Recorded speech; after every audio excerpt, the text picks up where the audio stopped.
Hi. Hi, how are you?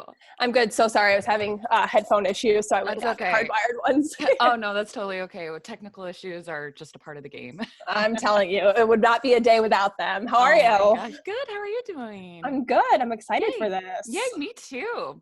Nervous. I I get a little nervous every time I because, bet. oh my gosh, I don't like I care so much about people's stories, and I Yeah. want to do right by them and make sure that it like comes out okay, and we get all the bits and pieces that we want to get. So I always I get the butterflies Yeah, before totally. every That's like, that is me right now, like Oh, fluttering. So, yay. No, it'll be a lot of fun. It's just going to be chatting and, um, like usually there aren't any like awkward silences or anything like that. I have bullet points just in case, like when you're like perfect. staring at each other, not knowing what to say. I promise to be a good interview. Oh, good. So you're in Indiana, right? Outside of Yep. Indianapolis? Okay. Yeah, in Noblesville, so just north. Okay. We moved down here. It was April, right during Mm. peak pandemic. So Oh, good timing. yeah, never. My husband took a job, and it just all we kind of squeaked in. We sold our house, thankfully, right before the state Hmm. shut down, and then we got here. And Oh my yeah, gosh. Great moving's not timing. stressful enough, but Yeah. Yeah. In a having everything, pandemic, why not? yeah, why not? Yeah, my parents sold their house like right as all the pandemic was going on, probably around March or April. So they slid right in, like right under there too. So So yeah, so many things had to fall together because so many people hmm lost their jobs. So like our realtor hmm was really worried that the buyers were gonna, not be able yeah. to. So Yeah, like a domino yeah, effect. Yeah. Ugh. where are you? Remind me. I'm in Southern California, so Oh, outside of Los Angeles.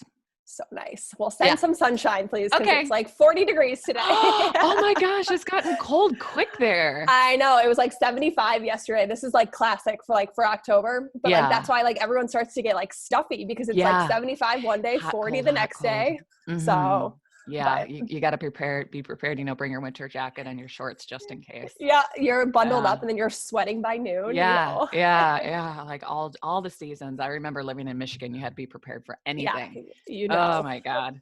Yep. Oh, I don't really miss being cold, but it's kind of a cloudy day today.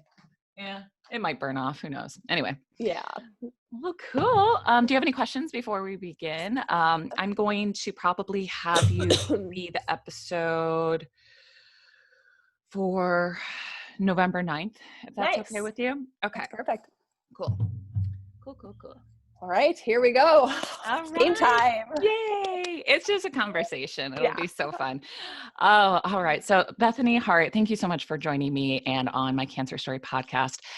Bethany and her husband, Kevin, are the founders of Hallie Strong Foundation. Bethany also is on to share about the foundation as well as her cancer story. She is a survivor of a rare and aggressive form of cervical cancer. So, Bethany, thank you so much for joining us Thanks for today. having me. Yeah. So I'm just going to kind of hand it off to you and let you tell us a little bit more about your cancer and then the evolution of Hallie Strong Foundation. Cool. Yeah. So, well, disclaimer: all cancer stories are sad, but ours Yeah. definitely Yeah. was a worst case scenario. So Yeah. we were pregnant. We kind of had it all. We were Mhm. happily married. We were pregnant with our first baby, a baby girl, Hallie. Um, I like literally everything was perfect. No health problems. I mean, when you're pregnant, you're at the doctor. I think it was like 8 weeks, 10 weeks, 12 weeks. You're at all the time, and Mhm. there were no signs of trouble.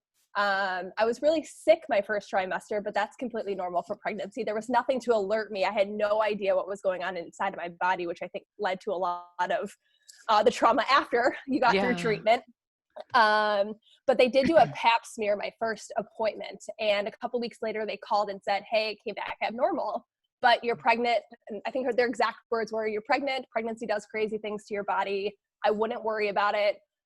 We'll bring you in once you get to your second trimester just to do a quick look, but like truly we're not concerned about it. But like in the history of anybody ever being told something's abnormal, there's no way you don't not stress about it. Yeah. Yeah. It's just always there in the back of your Yes. brain. Yeah. I think I called like all my best girlfriends, and a few of them had said, oh, that happened to me. It's nothing. It's nothing. So I don't know. I did my best to kind of file it away, Yeah. but deep down, I think I knew something was up. Typically people announce their pregnancy around 12 weeks. And I just kept saying, no, let's not do it. Let's not do it. I think my husband finally talked me into it at probably like week 14, we announced it, which made it just tremendously harder. I mean, I'm glad people knew in retrospect because it provided a ton of support. But then 2 weeks later, I go into the doctor. It was a Friday, and she does the colposcopy. And I think the exam lasted for like 3 seconds. And that's, I learned that pretty quickly that that's never a good sign. It's not a good thing, no. And what she said was like, hey, I look at normal cervixes all day. So like this to me is very concerning. I want you to go see a doctor that looks at abnormal cervixes. And then she added, and it's an oncologist. So, but don't be afraid. And I'm like, again, who in the history of hearing you have to go see an oncologist doesn't start to freak out? But I don't know. I think my husband and I were just clueless because there was no part of my brain that thought cancer. Nobody ever thinks it can happen to you. And even though we were going to see an oncologist, it still was, that's not going to happen. It's going to be it'll be a cyst. It'll be fine. We'll be on our way. They scheduled the appointment for the following Monday morning, which probably should have been a red flag in our mind, but still didn't add up. And my mom like insisted on driving us to the appointment. And I kept saying, Mom, it's fine. It's fine. Like, we're good. And they say, a mother just knows. So she drove us, and the doctor brought us back. He had like, I don't know, a ton of med students. It was probably like 5 or 6 med students in our room, which just added to the trauma as well. The stress. Yeah. And it's not like cervical cancer is like a fun cancer. So it's humiliating at best. Like, you have no shame. That's for sure. It's definitely exposing. I can imagine. Very much so. And I'm already like such an awkward girl. So it was just very, very humbling to say at the least. But he got in there and it was awful. I mean, he literally his exact words were, "This is cancer. You're going to lose your baby and you'll never have your own kids again." And I mean, I don't remember much, but I remember just like a defeating silence. Like, it felt like years, and I'm sure it was only probably a few minutes before somebody spoke up next, but you couldn't even get through the word cancer, let alone losing Hallie and never being able to have children biologically. So I don't know, fast forward through a very hard couple of weeks, we lost our daughter at week 19, November 3rd, which was just, cancer's hard enough, but then to couple that with losing your child, it was just, it's insane how fast, and it's really a life lesson of how fast it can all change and how fast you can lose everything. And if like, there's one thing I remember about that day, it's like, I just remember Kevin like holding my shoulders, and he just asked like, Are you sure it's cancer? And it was, so they sent it off for testing, and it came back as small cell, which only accounts for, I think it's like less than 1% of cervical cancers. Oh my God. And there's no precancerous state to it. Normal cervical cancer is pretty slow growing, but with this one, they call them like exploding tumors. They just come out of nowhere, which was me. I was at the doctor literally for weeks. And there was no sight of it. And then by the time I got to week 16, they could see it. That's how fast it grew inside me. And the average life expectancy is only, I think, 18 months for this cancer, because most of the times that it's found, it's not caught. It's not caught. So, as soon as we heard it was small cell, the entire game plan shifted, and it became time was of the essence. Now it was my life. It was Hallie's life. Everybody's life was on the line. And it was crazy. So that's kind of the story of it. In terms of treatment, after we lost Hallie, I had a radical hysterectomy. And then I went through chemo and radiation together. So I did 5 rounds of chemo and 28 rounds of internal and external radiation. And then by the grace of God, I was cancer-free March 2017. And thankfully and gratefully, I've been cancer-free. Well, I can't jinx myself. I have scans next Friday. So send some good juju. We will, absolutely. But yeah, it'll be 4 years next Friday. Wow. That's crazy. Like such a whirlwind. It was. That's it happens word for it. It's so fast. With your constant checkups, like that's kind of like a melancholy blessing. Yeah. Just because you lost your daughter, but the only reason they really found it is because you were getting constant checkups for pregnancy. It was literally the only reason. So, that I think that was so hard, because Hallie absolutely saved my life. I 100% there's no version that I would be here if I hadn't been pregnant and at the doctor. Yeah. But boy, is that hard. You know, like Yeah. your one job as a mom is to protect your child, and I couldn't even do that. So it just makes me really, really hate cancer. But Yeah. you know, it's great. It's hard to come to grips with even 4 years later. There's still these moments of like, is that really our story? It's crazy. Yeah. Well, that's a big loss. Yeah. I don't think you'll ever be expected to get over it. Yeah. You know, it's just kind of, you pivot and you find some ways to honor her. And it looks like you guys found an amazing way to honor her with Hallie Strong Foundation. Yeah. So, Yeah. I knew like I wanted to do something just because I knew I would never get to be her mom on earth. So I'm like, yeah. there has to be, this can't be for naught. And her legacy needed a way to live on in a really big way. So when I was going through treatment, I'm like, I knew I wanted to do something. I just didn't know what it was going to be. Mm-hmm. But the day that I was having my port put in, I wore mismatching socks to the hospital, which that's my MO. Yeah. How could I ever, right? Fashion's always been my strong suit.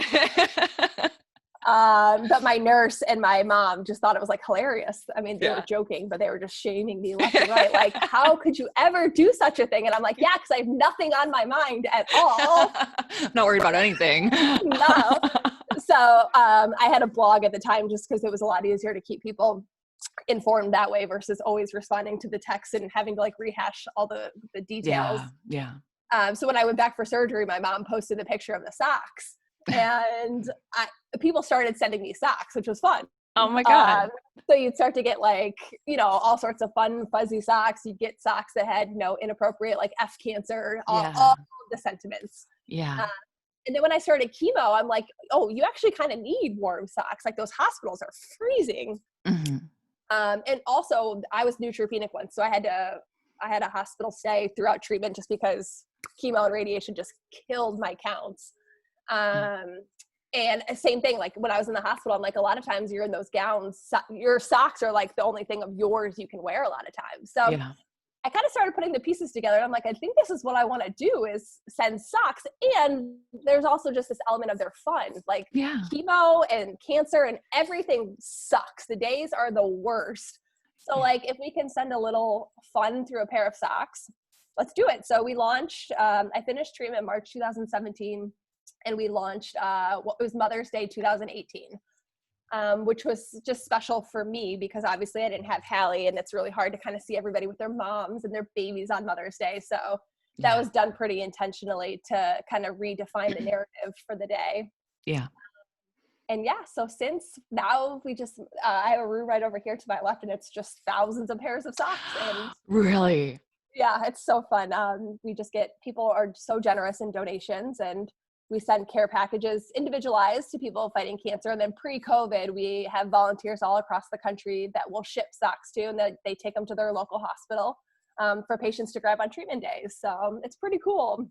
Well, that's really cool. Like it's a small gesture, but it means so much. Like it can radically change someone's day.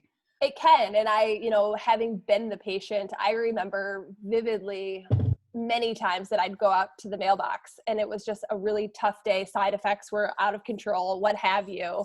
And there would be a package or there would be a card from somebody that just said, hey, I'm thinking about you, or I'm fighting with you.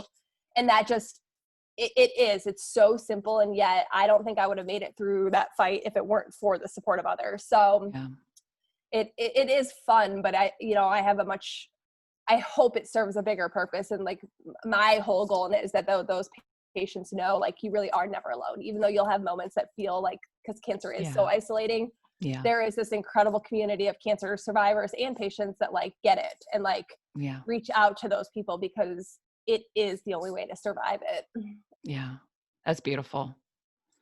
So that's my way of trying to make a lemonade out of this crazy life. Yeah, no kidding. Oh, the crazy lemons of our life. Oh my gosh. No, I was stalking your Instagram and I saw like all the fundraising that you were doing, like getting socks and sending them out or like delivering them to different cancer hospitals. Yeah.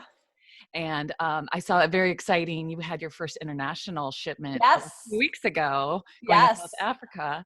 That's how cool is that? Like I had my I first know. international interview a couple weeks ago. I was like, oh my God, it's just like, I was just so excited. International. Wow. That's I really, know. Something clicked. I know. I made a video about it. Everyone yeah. kept telling me, Bethany, you got to make videos. And I'm not a shy person, but like something about seeing yourself on camera, you're like, Yeah. ugh. And I think I did Yeah. it like 85 times. But yeah, so I even made a bit. Well, and I had gotten my hair cut that day. So like So you I gotta would look never, so I could show off my curls. I could never do those on my own. But yeah, it was so cool. One of our really good friends who's on our team, he helps us with all the Twitter stuff. He's like a Twitter, he's amazing at it. So he connected with somebody and we were able to send that package. And it was just like, I don't know why it is so cool, but it is to It think is. like now Hallie's name is worldwide. Yeah. Her legacy of hope is outside of the country. And then since then we've sent probably, I don't know, it was like probably 10 or 15 packages between Canada, England. So like, yeah, we're like super international now. Yeah, you are. That's incredible. I love that. Yeah. So with the COVID stuff, I was curious like about sending the packages and yeah, donating to hospitals and stuff. Like, is there more red tape around that? Like, Yeah, COVID. I tell you, COVID. I mean, I'm one of the millions. I'm just ready for it to go away. I will tell you though, I will answer your question, but quickly, the one really interesting thing about COVID is I think the world has totally gotten a glimpse into what it's like to live as a cancer patient though. That's a good point. With having to be, when you're going through treatment and you have no immune system, you are isolated, you are locked down, you are quarantined, it's very lonely. And so it has been very interesting to me to kind of watch the world unfold with all of this because I'm like, yeah, now you know how it feels. It sucks. Yeah, it totally sucks. But yeah, so we didn't send packages for a while, during the peak of the pandemic through February and March. Okay. And so I was curious to see if, what our numbers would look like at the end of the year in terms of how many packages we send. But I think because people are so home and because I think people are so much more aware now of what these cancer patients are going through because they've gotten a taste of it. Yeah. We just sent our 200th care package 2 days ago. Congrats. Thank you. Yeah. And last year we sent 141 total. So we have far outpaced what we did in the past. So yeah. And then in terms of the hospital volunteers, hospitals obviously aren't letting anybody in right now. So we haven't been able to do that since I think February or whenever that was that this all started. But hopefully, come 2021, things will start to look a little bit like it used to. We started sending care packages again over the summer. And just once we kind of understood more about the disease and how it lives on things. And we felt like with the proper safety measures, we'd be able to do that safely. So it was interesting learning more about the virus and everything like that, because like when the pandemic first started, like we were like pulling the boxes in and spraying them down with everything and like showering. Let them sit for a week. Yes. Oh my God. It was just like thinking back, it was insane. Our Amazon driver or whatever, like step back. Yes. Because I just had surgery for my thyroidectomy. I'm like, I'm not going to get this virus and cough up a lung and, like just make it way worse for me. And totally. So I was just like, I would make my husband come in and shower and do all these things. But now that we're learning more about the virus, we're a little bit. I can't imagine going through it, what you did during peak pandemic. Like that is, you're a superhero for that. Oh my gosh. It's crazy. I think that like others definitely had it way worse than I did because I had surgery early February. So I was like kind of like on the mend as it like started to ramp up, but it was still like it was terrifying for me. Like I stopped going to work and all these things and I had traveled. And so I was super freaked out about it, but it just kind of, it makes you take pause and step back a little bit more just because you're an at-risk population and you have to be extra careful. I spoke with a few people that were diagnosed during or had surgery during the pandemic. And that's like isolating to the next level because their friends and family can't go in with them. That it like gives me chills really. I know, because it was the hardest part about, when you're at chemo and you see people that are alone and it's, and then that just became the standard with the pandemic. It just, that's just heartbreaking. Yeah. It's not fair. Cancer isn't fair, but that especially isn't fair. Extra COVID and cancer is just, that's the worst combination. It's been a tough year for a lot of people, and my heart goes out to them. So you sending socks, and now that they're able to get socks and shipments and everything is, I'm sure, extra heartwarming for them, or less isolating for them, just to Yeah. know that people are I thinking about hope. them with them. Absolutely. Absolutely. Mhm.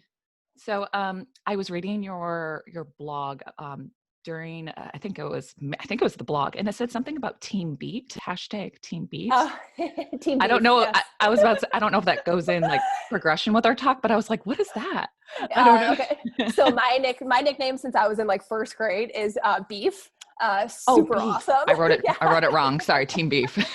Team Beef. So we went to the zoo or something like that. I don't even remember. I think it was like first grade, and I was beef. Somebody was steak. Someone was salami.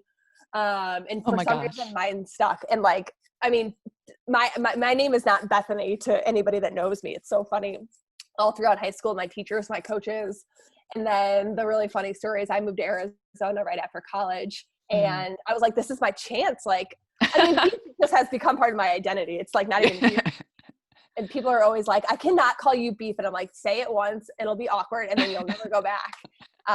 But we moved to Arizona, and I'm like, yeah, this is my chance. But then I talk to myself too much. I'm like, dang it, beef. And they're like, my coworker, what did you just call yourself? And I'm like, well, and then I there it is.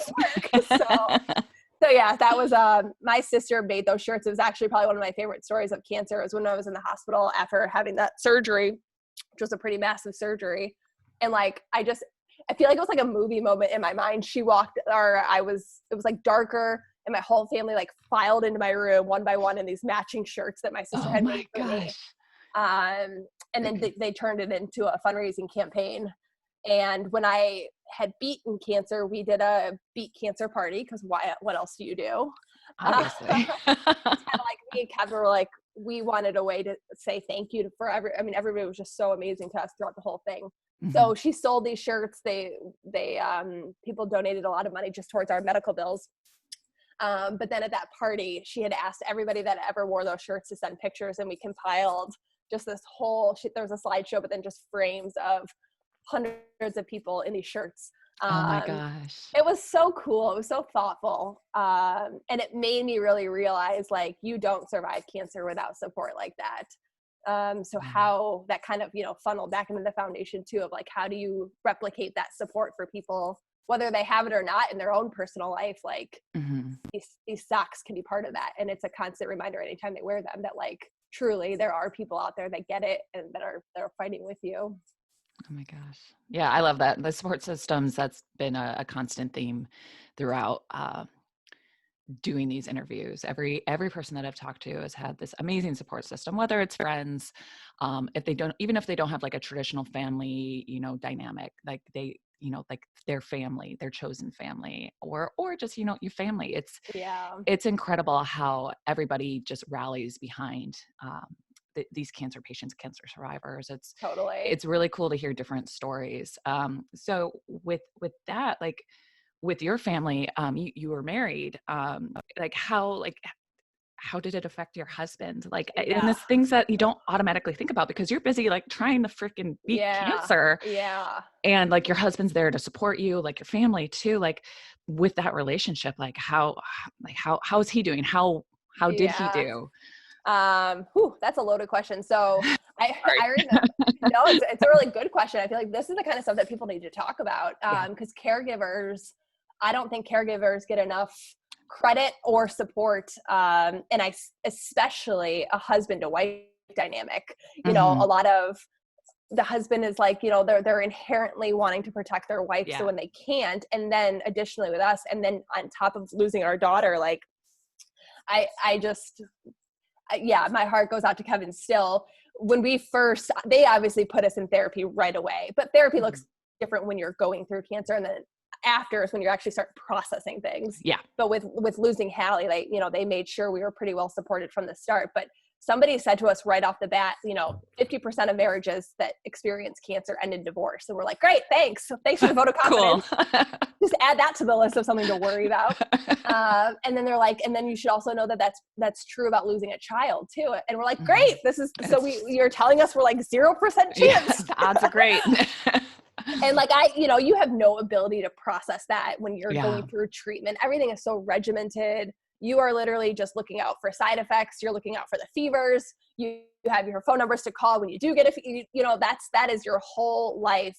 And same thing with Kevin. He was, get me here, this appointment, go do this. He was still working, bless his heart. Like, oh my God. And then it was after that, like, everything just kind of falls apart, because what you realize is, one, you grieve in such different ways. Mm. Two, you just process how scary it is in such different ways. I mean, I feel like our communication in marriage already requires like superhuman powers, because you're just coming from two different walks of life. That then to add these layers of cancer and grief, and like one of you is having a really good day, one's having a really bad day. Mm-hmm. But then you're like, well, are you not sad? Am I overreacting? Like, it's crazy the tricks your minds play on you. So, I mean, it required a lot of just, it just strips you down, and you just have to learn this level of vulnerability that like, we didn't even know was possible between us. Yeah. So like, it was hard, and there were some hard days, but boy, we know we can get through anything, because we literally had been through the worst case. And so I'm really proud of that. I think the other thing that why Kevin and I did well through it all was just because we could find our way to laugh about stuff. Like, we're really good at that. And cervical cancer definitely presents a lot of awkward moments to laugh at. Radiation of your pelvis provides you a lot of great comedy. You can either cry or laugh. So like, there were days that we cried, don't get me wrong, but there are other days where you just have to kind of throw your hands up in the air and laugh. And I don't think I realized, I still don't know. I'm so grateful, but like, yeah, he was superhuman through it. And I wish, for me, it was so hard because like I had no ability to support him as his wife. Being the just fighting for my life was enough, but like, you just see those moments. I'm such a natural caretaker as is, but like, you wanted to step in and like, Kevin, are you okay? And I just didn't have that ability. So once I was he cancer, understood that too. Yeah, I don't think he expected. Yeah, it's just hard, the pressure you put on yourself as a wife. But yeah, he's a champ. Yeah. We've been to hell and back, that's for sure. Well, it sounds like you guys, like you said, you can survive anything at this point. Like you've gone through the shit. Our wedding rings, we had got them inscribed when we got married, and they say hashtag us against, well, no, not hashtag, that became later. That's the thing. Yeah, that wasn't, because we've been married 8 years. There were no hashtags back then. I told you I'm that. Not sure. Yeah. But our wedding ring says us against the world. That was kind of our thing all throughout dating and all that. And I'm like, well, we really jinxed ourselves, because like the world really tried to like come at us. But we held strong. So yeah. Oh my gosh. Yeah. Well, that's great. Like it's definitely something, like you said earlier, it's something that's not really talked about. And sometimes, especially being the person with cancer, you don't automatically think about it, just because the caretaker just basically has dropped everything to take care of you. And like thinking about their feelings and their time to process everything too has been, it's a big deal, and that's huge. And the fact that you guys had people kind of like directing you to, go to therapy and do these steps, because that's just, it's too much to process by yourself, or to try to do yourself. Yeah. I mean, obviously they did that with us because of losing Hallie, but one of my dearest friends I met because she had the same cancer as me. Oh, wow. And her and I talk all the time about, I feel like the mental health piece of it, the therapy, the talking through cancer should be just as regimented as the chemo schedule, the radiation schedule, because this is why survivor's guilt becomes such a debilitating thing once you're cancer free, is because you don't process anything during, which is fine. Like you just gotta like live. Yeah. And then once you hear cancer free, you've met all these people at the cancer center, then you start to lose people. Then you start to like your mind starts to tell you, no, you don't get to feel those things. Like your side effects, don't complain about them. Don't bring them up, because you're alive. Like you can't complain. Yeah. Whereas like, I think the world fails cancer patients post med a little bit, just because it's like, okay, you're on your way. And it's like, no, there is nothing normal about life anymore at all. Yeah. You just kind of like look like Bambi out in the world. You're not sure what to so do now. You're just like, you're caught in the headlights. It's just like, okay, so now what? Like you just go through this like really intense traumatic experience, and then they just kind of like boot you out the door. Okay. That is literally the perfect visual. Dandy out in the world. That was me. I don't know what to do. Oh goodness. Yeah. So okay, I guess I post. So you're in remission now. Yep. Okay. Yep. So how do they quantify how many years that post remission, like you count as being cured? Yeah. No, short answer. So Okay. just because of how rare this cancer is, Oh, okay. there's not a, when I was first diagnosed, there was a first line, which was the treatment that I did, the chemo and radiation with the radical hysterectomy. Like that was defined while I was going through treatment. There was a, like your first recurrence, because the cancer almost always comes back. With this small cell specifically. So then they defined, like, for that first recurrence, what the treatment protocol is. After that, there's nothing. There's, different trials and research. There's a doctor at MD Anderson whose entire life mission is to try and figure out this small cell cervical stuff. So the long answer is there's not like a 5 years and you're free. Yeah. For the first 2 years, I had to go do scans every 3 months, which was just a whole nother level of trauma in and of itself. PTSD because, for sure. Oh my gosh. It's like, I struggled so mightily with PTSD. Yeah. And then I graduated at 2 years to 6 months. And then next Friday, my scan will be the first time that I've been scanned in a year. So I'm like, I'm totally in that stage where I'm like, oh yeah, that like sore hip is totally a tumor. Oh my God. And it's like the irrational thinking. Oh God. I did the same thing. Now. I did the same thing. I got like a stress fracture in my foot. I'm like, it's cancer. They're Oh, going to take my foot. Yeah, there's no, there's nothing but worst case in your mind for like that week. Absolutely. Yeah. But then, then we just kind of monitor and go. There's a Facebook group of women with my specific cancer, and it is the greatest resource in the world because it's women who collectively understand. You don't have to give any backstory. They just know, which is fantastic. And it's also the most terrifying thing in the world because you'll read these stories of people being cancer-free for 7 years and it comes back and it's stage 4. And like, you can't help but like think like, oh, that's going to be me. Yeah. So they told me if you can get to 2 years, you have a significantly better chance of it not recurring. So that was, you kind of held your breath for the first 2 years, which is a long time to hold your breath for. Yeah. And so, I mean, I'm definitely one of the very lucky ones to be at the stage that I'm at, but hopefully we'll keep the streak going on next Friday. I'll be sending the good juju. Thank you. Yeah. Oh my gosh. So, sorry. Drew a blank. You're doing such a good job telling the story. I was like, oh, I had something in my brain and it like escaped me. So, okay. I saw on your website a picture of you and your family.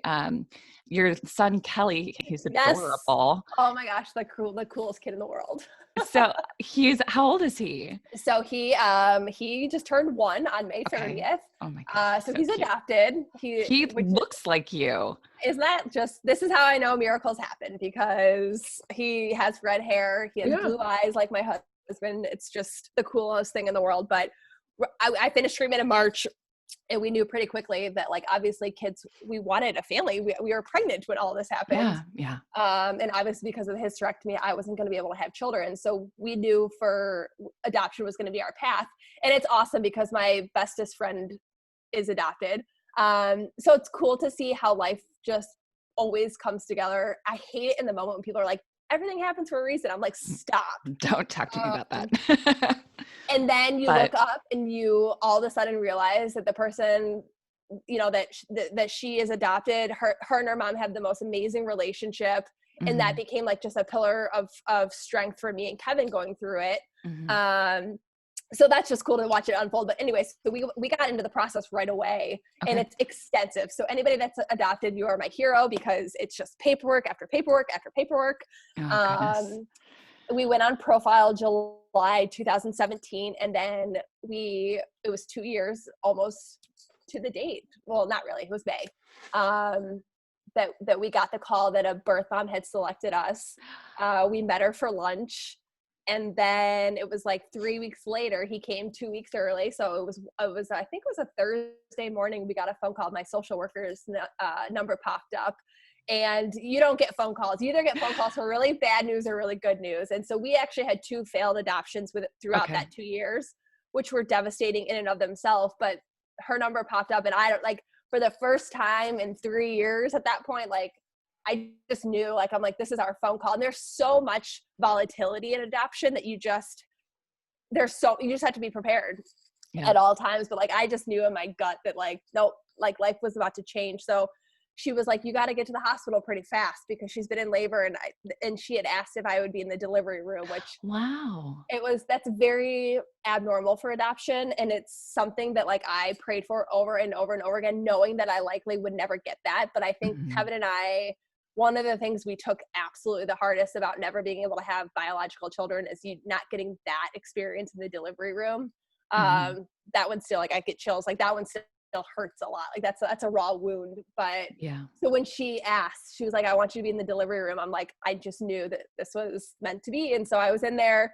She delivered him, and then she placed him in my arms. And I mean, it was just a moment of like, you can't even describe it, because this is the most selfless act that this mom just made for her son. And in doing so, she just gave us everything.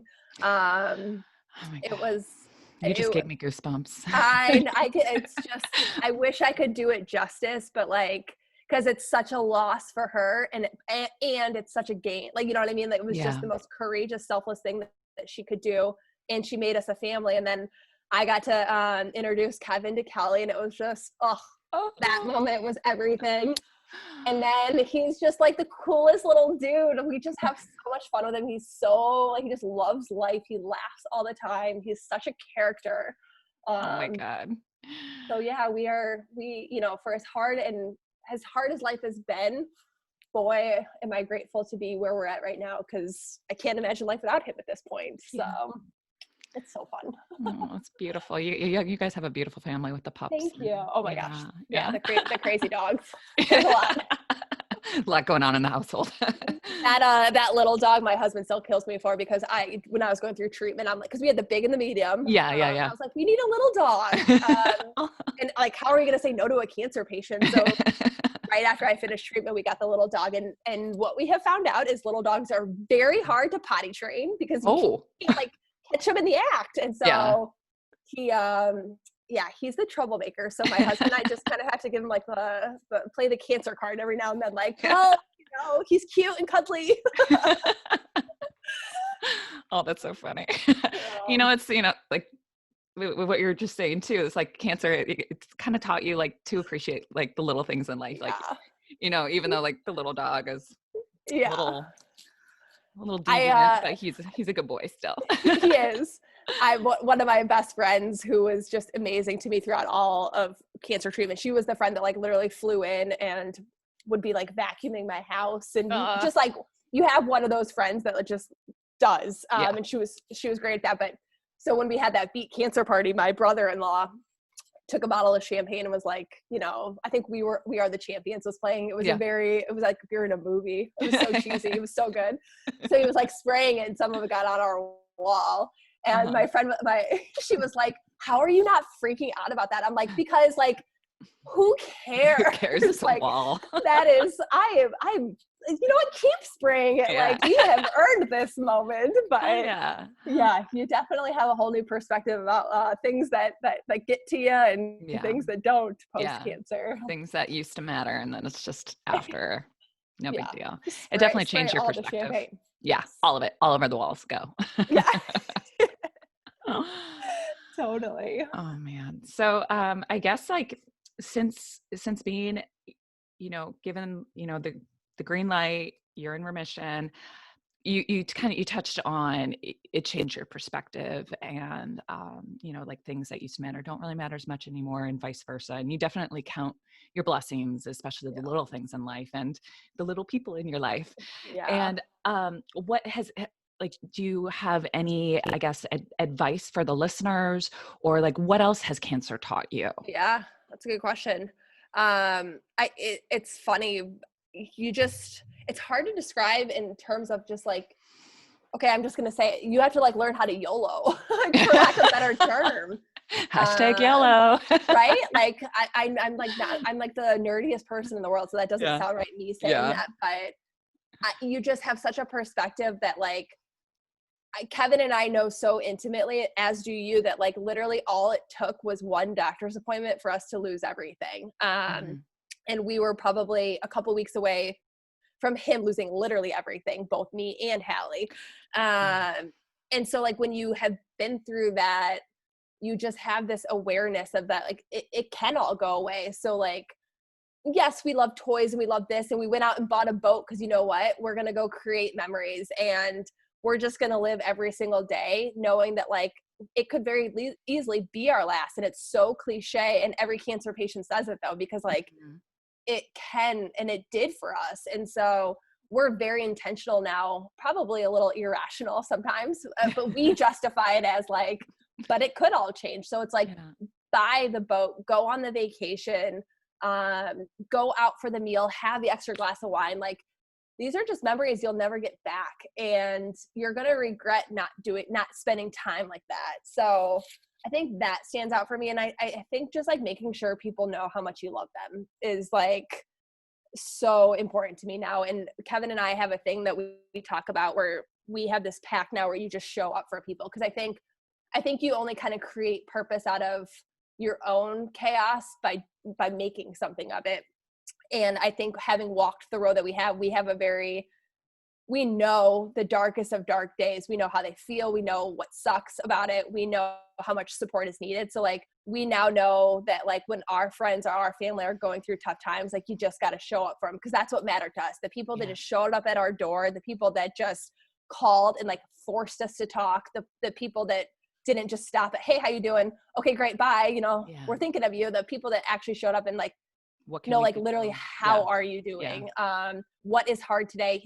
Okay, you're saying you don't know what you need. Here's a meal. Like you just do. And so that's kind of our pact with each other of we just show up for people. If somebody, our very dear friends of ours lost a baby at 12 weeks, and like, we just got in the car and went, because it's like no phone call or text can replace just being there and a hug. And so I think cancer taught me that it's just like, you just got to go, you just got to show up, and that's all people need. They don't, I think a lot of people are so worried about saying the wrong thing, or they're worried about like, I don't want to upset you more. And it's like, no, not saying things, not showing up is worse. Like you're still the same person. I'm still Bethany. Just because I'm a cancer patient doesn't mean like I'm not me. Like don't treating me differently is like making me even more of a cancer patient. So yeah, I think like that's the other big thing that him and I have both taken away from it, is like just show up for people. That's great advice.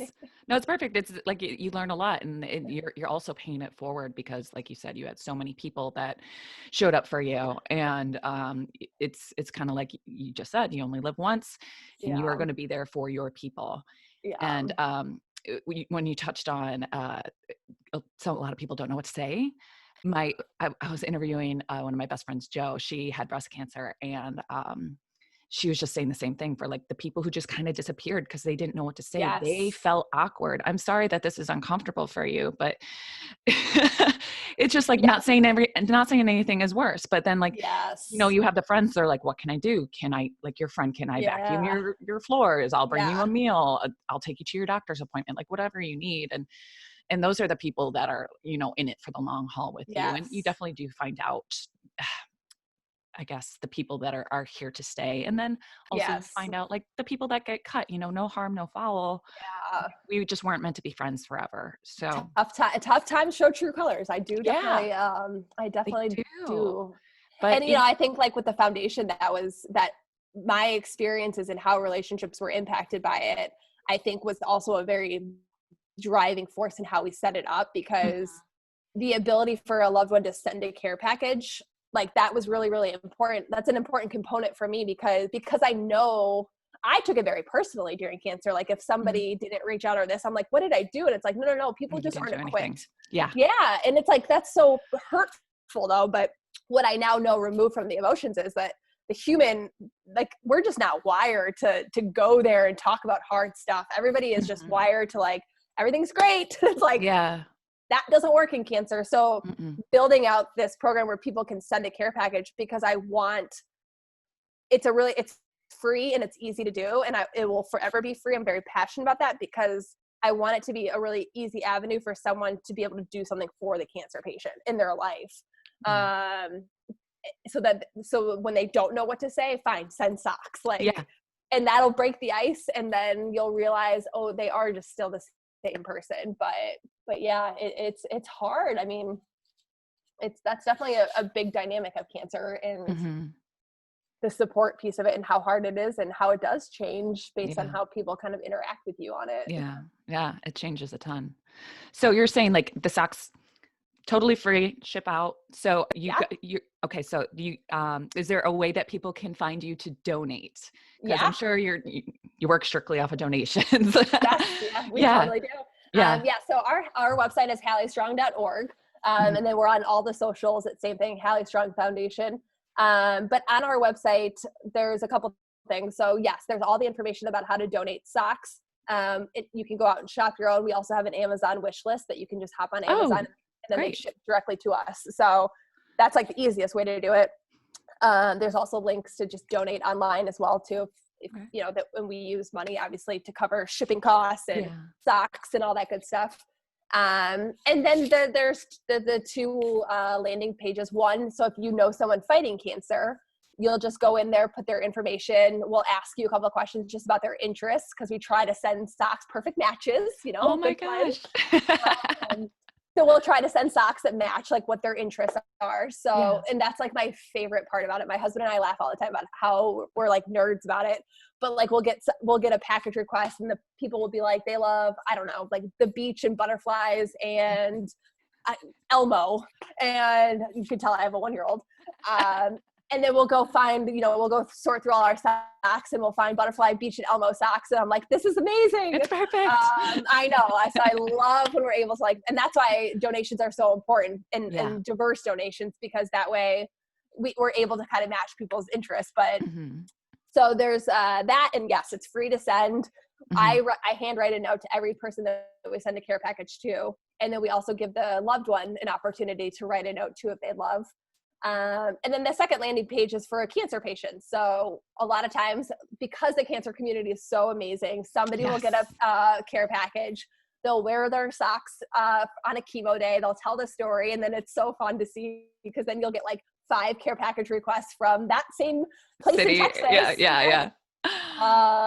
And then what even cooler than that, we've had this happen a lot pre-COVID, is the cancer patient will then say, hey, I'd love to just bring socks to my chemo center. So we'll Mhm. ship, 100 pairs of socks. They bring them in, they send us pictures. Everybody has socks. And I'm like, that right there for me, I would trade it all to have Hallie here.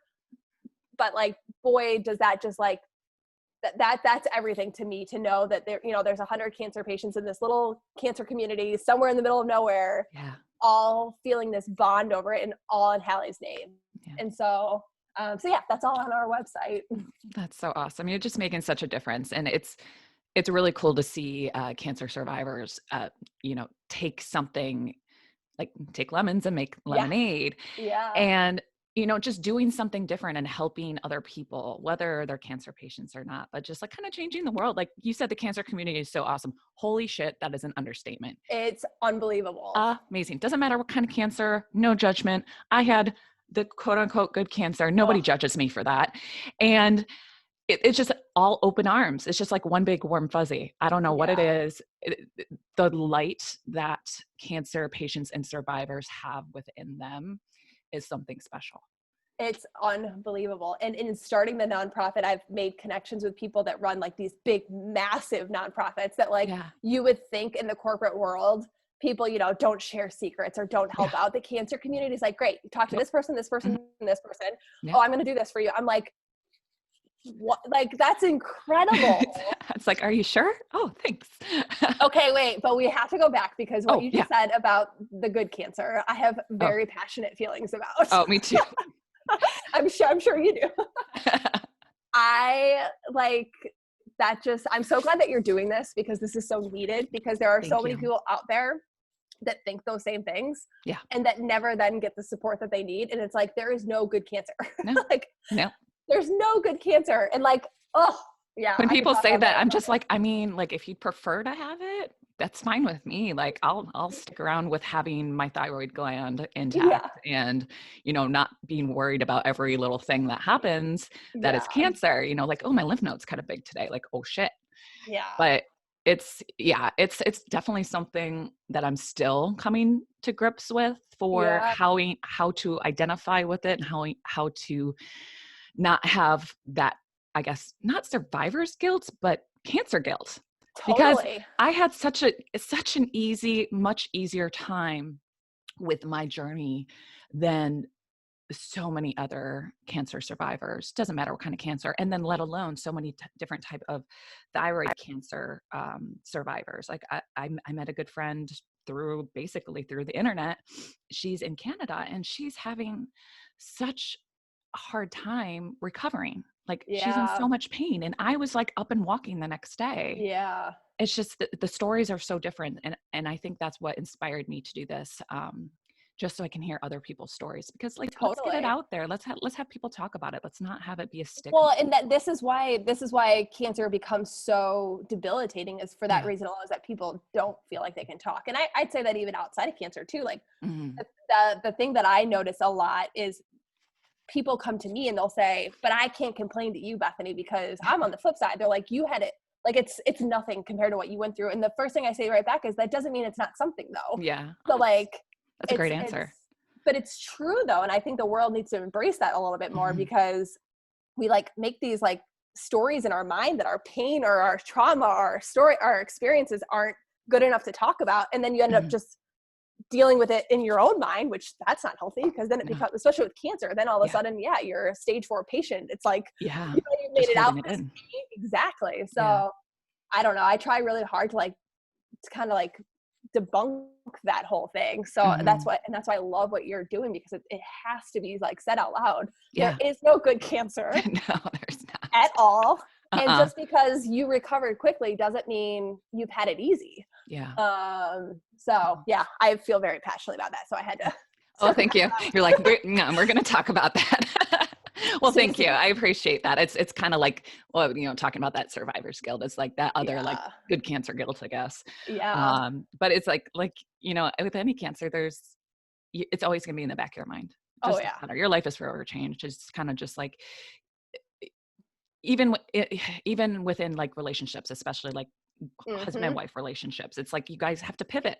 Your Yes. relationship is not the same anymore, and then that's okay. It's just, if you can pivot and grow together and do this thing together, and it's okay, then like you can Yes. do it. It's just going to be different, and the fact that Yes. you and your husband have been able to pivot and survive this, and come out the other side like just stronger and doing awesome things for other cancer patients is incredible. And I love Thank what you're doing. you. And thank you for doing what you're doing. Thank you. Yeah. I appreciate that. Yeah, you're welcome. Well, it's kind of come up to an hour. Is there anything else you'd like to add?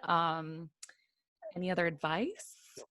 I mean, I just keep yeah, the biggest piece of advice I have for any cancer patient is just keep talking. Like Okay. find your pal, get connected with somebody that has the same cancer as you. There's a lot of ways to do that in the social media world now, but figure out somebody that gets it, because boy, as soon as you have that outlet that you're not like crazy or overthinking, and like understand that's how every cancer patient thinks, you suddenly feel a lot less crazy. Yeah. And then you're able to actually kind of sort through all the crazy emotions that come along with fighting for your life. No big Yeah. deal. So yeah, just Just find a regular your, Tuesday. yeah, dude, no big deal. No big deal. And just like, no, it never ends. And like, Yeah. that's why it's important, is because Mhm. cancer will be part of you forever. And Yep. I wish somebody would have told me that, because I think I spent about 3 years fighting that. And then when I finally accepted that, I was able to really start to embrace the new Bethany. But Yeah. it changes everything. So you have to pivot and figure out how to do that. Yeah. That's solid advice. Well, Bethany, thank you so much for coming on Yes. today. It was a pleasure meeting you and hearing your story. And thank you for sharing. Like it's very intimate. And thank you for kind of getting into the nitty gritty. And it's you expose yourself a little bit. So thank you so much for sharing your story and your foundation. Thank you so much for having me. And I keep doing what Absolutely. you're doing. It's amazing. Oh, thank you so much. Hopefully I'll keep on doing it. It's picked up. So I'm interviewing a ton of people. So I'm loving it. It's an amazing passion project. So yeah. Well done. It's good work. Yeah, Thank you. thank you. You too. Oh my gosh. Yeah. Bye. You have a wonderful rest of your Saturday and You too. enjoy time with your family. Sounds good. See ya. All right. Bye now. Bye.